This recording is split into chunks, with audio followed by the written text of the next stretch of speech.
There was a whiteboard in the living room with my name written at the top. Under it, red flags. I wasn't supposed to see it.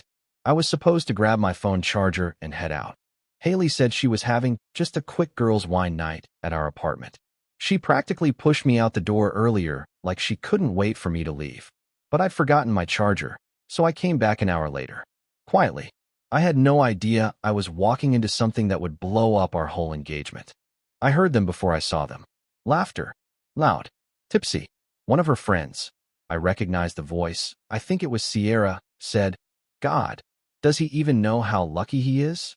Haley's voice came next. "Please. He thinks I'm lucky. He still calls me his upgrade. It's adorable." Then another voice chimed in. "Girl, you're doing charity work." That's when I stepped into the living room. The whiteboard was standing next to the couch, markers still uncapped. At the top it said, Nathan's red flags, and under that were bullet points, like they'd made a list. Not even joking. Calls his mom twice a week. Doesn't drink. Wears ankle socks. Once cried during a Pixar movie. Told me I make him want to be better, face vomiting. Said he used to pray for a girl like me. Then the kicker. Proposes with grandma's ring equals broke, plus emotionally manipulative. Quick pause. Before we go deeper, tell us which city or country you're watching from. They didn't see me right away. They were all facing the other direction. Haley was laughing. Full volume. No shame. Head thrown back kind of laughing. So I spoke. "Did I forget to bring the snacks for roast night?" They froze. I watched Sierra practically choke on her wine. One of the others grabbed for the whiteboard like that was going to save anything. Haley turned, eyes wide, like a kid caught cheating on a test. "Nathan, it was just a joke." I pointed at the board. This is a joke? You're about to marry me." She tried to walk toward me. "Can we just talk outside?" I shook my head. "No, I'm good. We're done." The room stayed dead silent as I walked past them and grabbed my charger off the counter. I didn't even shut the door when I left. I didn't go home that night. I just drove. No destination, no playlist, just the hum of the engine and the sound of Haley's voice echoing in my head. Proposes with grandma's ring equals broke, plus emotionally manipulative. I kept seeing it, written in pink marker like it was cute. Like I was a punchline in some bachelorette-themed comedy special. Around midnight, I pulled into a cheap motel off I-75. The kind with flickering signs and curtains that don't close all the way. The clerk asked if I was just passing through, and I almost laughed. If only it were that simple. I didn't sleep much. My phone buzzed nonstop. Texts, missed calls, even a couple of voicemails. I didn't open any of them. Just stared at the ceiling, trying to remember how I got here. When did the girl who used to kiss my forehead and say she felt safe with me start making lists about my red flags with her friends? By the next morning, the silence had settled in. She'd stopped texting. I knew Haley. She expected me to come crawling back. Her usual move was to let the guilt marinate and then sweep it all under some misunderstanding rug. I'd fall for it before. Not this time. I went back to the apartment while she was at work. Packed 2 duffel bags, took my charger, my laptop, and the photo of my grandmother I kept on the bookshelf. Everything else.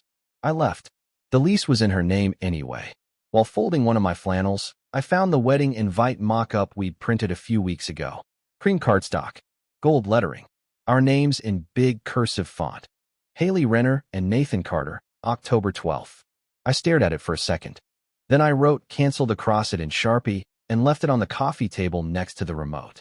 I was halfway down the stairs when I heard the front door open behind me. "Nathan," she called out. Voice sharp, like I'd stolen something.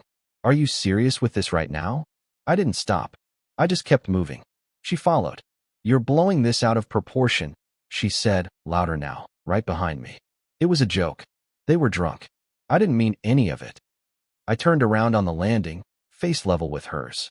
"You wrote it on a whiteboard, Haley. You planned it." She blinked, caught. "It was just us girls talking. It wasn't real." "You wrote emotionally manipulative under my grandma's ring," I said, my voice steady. "The one I told you meant everything to me." Haley rolled her eyes. "You're being so dramatic. That's why we made the list in the first place." That stopped me cold. "What?" She hesitated, just for a split second. But it was enough. "Nothing," she said quickly. "Forget it." "No," I said. "Say it." She looked away. "We were just talking one night. About how intense you can be.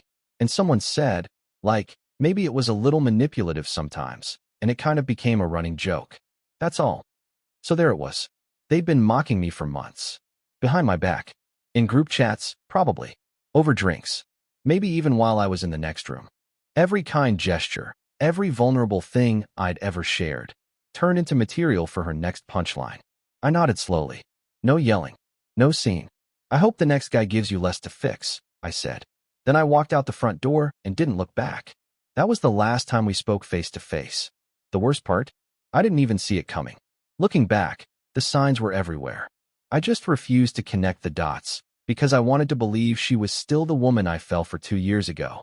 But after what happened with the whiteboard, I started remembering things differently, like watching a movie for the second time and finally catching all the clues you missed.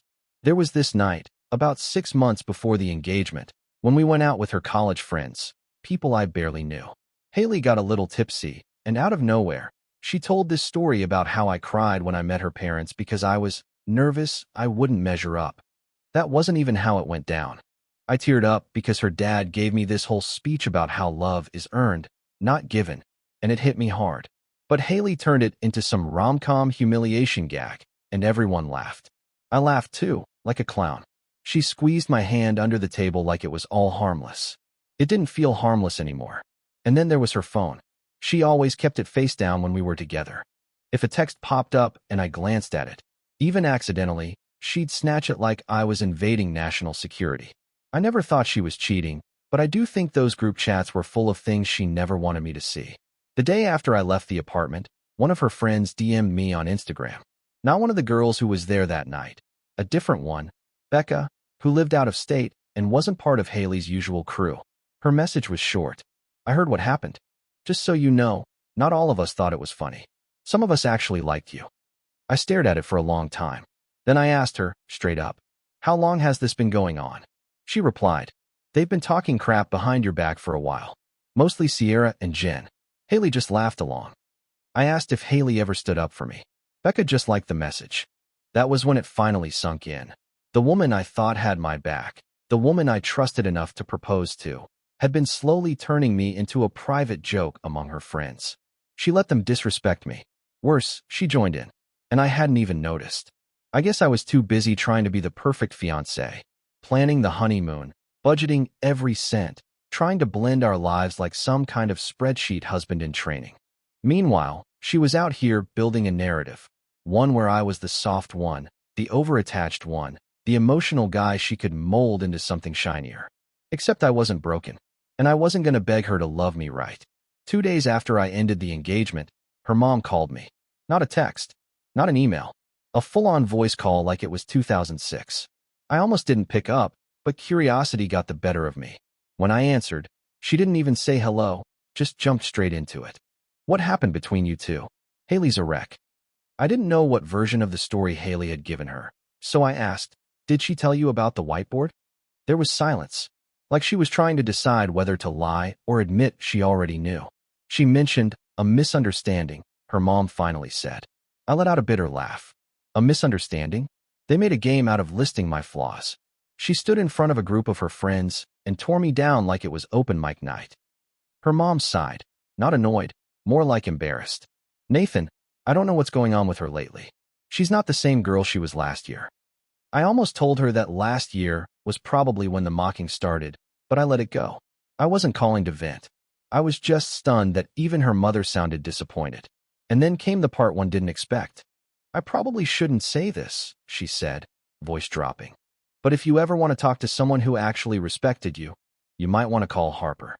Harper, her younger sister. I hadn't spoken to her in months, but we used to get along pretty well. She was blunt, way too honest for Haley's taste, but I appreciated that about her. We bonded over board games and bad reality shows while Haley scrolled Instagram, half listening. I messaged Harper that night. Just a simple, hey, your mom said I should talk to you. 5 minutes later, she replied, I'm honestly shocked it took you this long to walk. I asked what she meant, and what she told me flipped everything on its head. Apparently, Haley had been venting about me to their group chat since the first month we started dating. The crying thing? The clingy label? Even the ring. She'd sent pictures of it to her friends and called it tragic vintage energy. She was never planning on keeping that ring, Harper said. She told me she was just gonna upgrade it quietly once you were locked in. I felt sick. That ring had belonged to my grandmother. She wore it through 2 wars and a 48-year marriage. I'd cleaned it, resized it, and given it to Haley thinking it would mean something. Turns out, it was just another thing for her to joke about with her friends. But the worst part? Harper said Haley had once told her she settled for me, that I was stable, and that made up for the fact that I wasn't magnetic. That word stuck with me. Magnetic. Like I was some kind of boring safe bet she was willing to tolerate until something better came along. By the end of that conversation, every ounce of doubt I had about ending it was gone. I hadn't dodged a bullet. I'd walked away from a landmine. It only took 4 days for the story to start spreading. At first, I thought maybe she'd keep it private, that she'd be too embarrassed to explain to people why her fiancé walked out in front of her entire friend group. But Haley wasn't built like that. She needed to control the narrative. So when I started getting weird texts from people we barely even talked to, mutual friends, old coworkers, even my cousin's girlfriend, I knew she'd started spinning it. The version going around? Apparently, I snapped out of nowhere and couldn't handle a joke, that I was emotionally unstable and had control issues. She told people the whiteboard was just a game they played every year, some kind of twisted bachelorette party tradition, and that I blew it way out of proportion because I secretly hate women. Yeah, she went that far. At first, I didn't say anything. I figured the people who knew me would see through it. But then one of my groomsmen, Matt, called and asked if it was true. I stormed out over a list. I asked him what exactly Haley told him. She said it was just harmless teasing, he said. She made it sound like you were being overly sensitive. I didn't even hesitate. I told him the full story, word for word. I described the whiteboard, the bullet points, the wine-fueled laughter, and how she stood there letting them call me a project like I was a home improvement plan. There was silence on the other end. Then Matt just said, "Jesus, that's not teasing. That's mean girl stuff."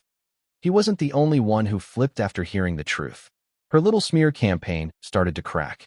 Friends who'd known me longer than they'd known her started reaching out, asking for my side. So I gave it to them. Not angrily, not trying to play victim, just facts. And facts speak for themselves. What Haley didn't expect was that some of her own people would start turning on her too. One of her bridesmaids, Lana, I think, leaked a screenshot of a group chat where Haley had joked about leveling up after the wedding. She literally said, "Marriage is stability, not a fairy tale. I'm not marrying him for the butterflies." That message got around fast.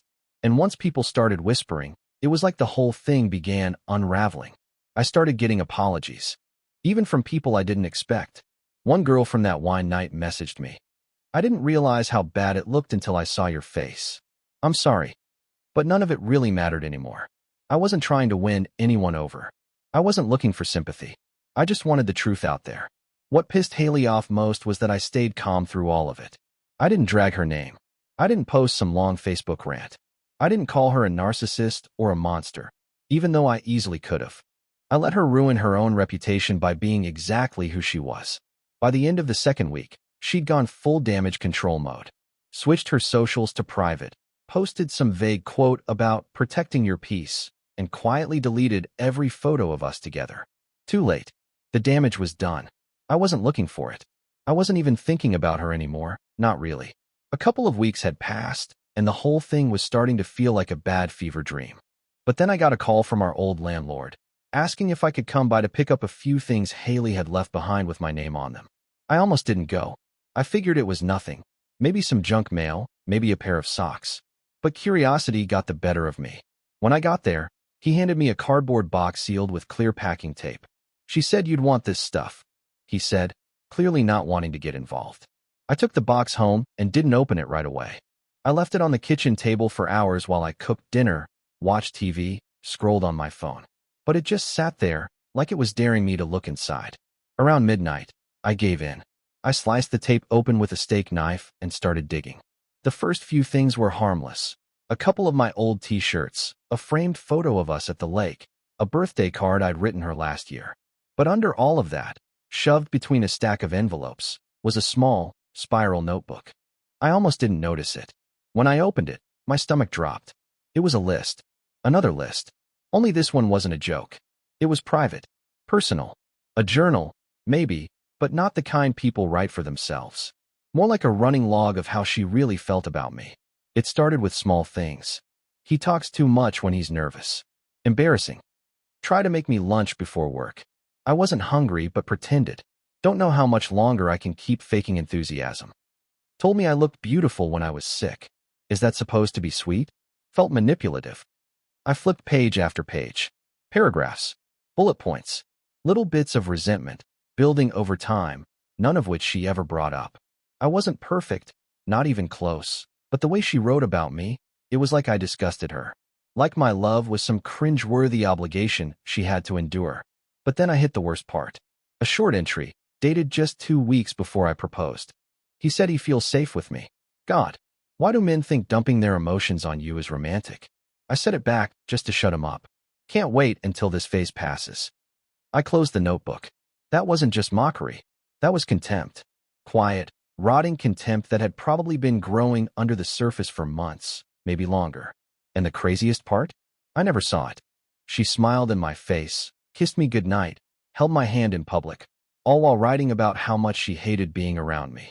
I didn't cry. I didn't throw anything. I just sat there, stunned, staring at the notebook on the table like it was a crime scene.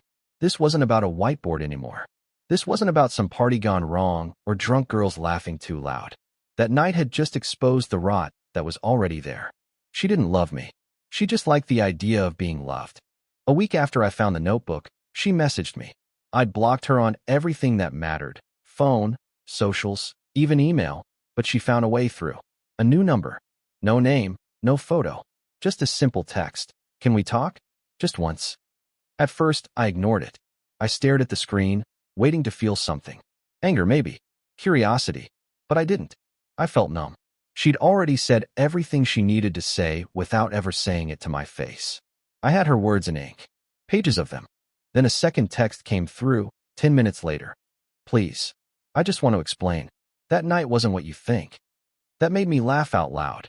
I was sitting in my car at the time, parked outside the gym, holding my keys like I might still walk in. I didn't. I sat there for 20 minutes, rereading the message. I knew what this was. It wasn't about guilt. It was control. Haley hated being the one left. She hated not getting the last word. I didn't reply. I almost blocked the number, but a part of me wanted to see what she'd say next. It didn't take long. The third message said, I wasn't trying to hurt you. I didn't know how else to be around them. They're not kind people. That was her angle. Blame the friends. Pretend she got swept up in it. Like she wasn't the one leading the jokes. Like she didn't write in a notebook about how tired she was of pretending to love me. I finally replied. Just one sentence. You didn't break my heart, Haley. You wasted it. She didn't respond right away. I went inside, did my workout, came back out. Still nothing. I figured that was it. Then one last message came through an hour later. You were too much, Nathan. That was always the problem. Too intense. Too emotional. Too everything. I couldn't breathe. I stared at that sentence for a long time. Too much. That's what people say when they want the benefits of love without the weight of it. They want the loyalty, the comfort, the support, but not the truth that comes with it. Not the moments when you fall apart in someone's hands and trust them to hold you. Not the raw stuff. Not the ugly stuff. And that was it. That was the final piece. She didn't want a partner. She wanted a spectator. Someone quiet and shiny, who could be molded into the shape of whatever lifestyle she was chasing. I blocked the number. This time for good. I didn't need another apology that wasn't really an apology. I didn't need more reasons. I already had all the answers, written in her own words, stacked in a box I still hadn't thrown out. Not because I was holding on to anything, but because sometimes it's good to have proof that you weren't crazy. That everything you thought was happening actually was. It's been 6 months since I walked out of that apartment, and I've never been more sure of a decision in my life. At first, I thought I'd be wrecked. I thought I'd spend weeks wondering if I overreacted, if maybe I should have handled it differently, if I gave up too soon. But the truth is, the moment I stopped fighting for someone who didn't respect me, my life started getting quiet in the best way. I moved out of the city. Not far. Just enough that I could breathe again. I started working with my hands more, picked up woodworking like my grandpa used to do. There's something about building something real that grounds you, especially after spending so long trying to hold together a relationship that was all appearance and no structure. Funny enough, my friends stuck around. The ones who mattered, at least. And the ones who didn't? I didn't miss them. People showed their true colors when everything went public. Some unfollowed me online. Others reached out to say they respected how I handled it. But the best part? Haley's carefully curated image started to fall apart on its own. Word got around. Quietly at first, then louder. Turns out, I wasn't the first guy she treated like that. An ex of hers, someone I'd never met, actually messaged me on LinkedIn of all places, told me he saw the whole story making the rounds on social, and wanted to say thanks for finally exposing what she was really like. Said she did the same thing to him, wore the perfect girlfriend mask while demeaning him behind his back. But karma didn't stop there. She lost her job. That shocked even me. Apparently, someone from her office had seen the leaked screenshots, the leveling up comment about marrying for stability. Her company had just rolled out some new leadership values campaign about integrity, and Haley worked in PR. Bad look. No, I didn't have anything to do with it. Didn't leak a thing. The world just did what it does sometimes, connected the dots. The last I heard, she moved back in with her parents. Her sister Harper told me she was reevaluating everything, whatever that means. I didn't ask for more. I didn't need details. I got what I needed, closure with a side of justice. As for me, I'm not bitter. I'm just awake now. I don't second-guess the red flags anymore. I don't shrink myself to keep the peace. And I sure as hell don't mistake attention for affection. Last week, I went on a date. First one since everything happened. Nothing fancy, coffee and a walk by the lake. But it was honest. Real. No performance, no posturing. I told her up front that I'd been engaged once, that it ended ugly, but that I learned more from that pain than I ever did from the love. She nodded and said, "Good. Means you're not afraid to see things clearly now." I smiled. Yeah, I am. And if I could go back and talk to the version of me who bought that ring, I'd only say one thing. You're not too much. You were just giving too much to someone who never deserved it. Let her laugh. I'm the one who got the last word.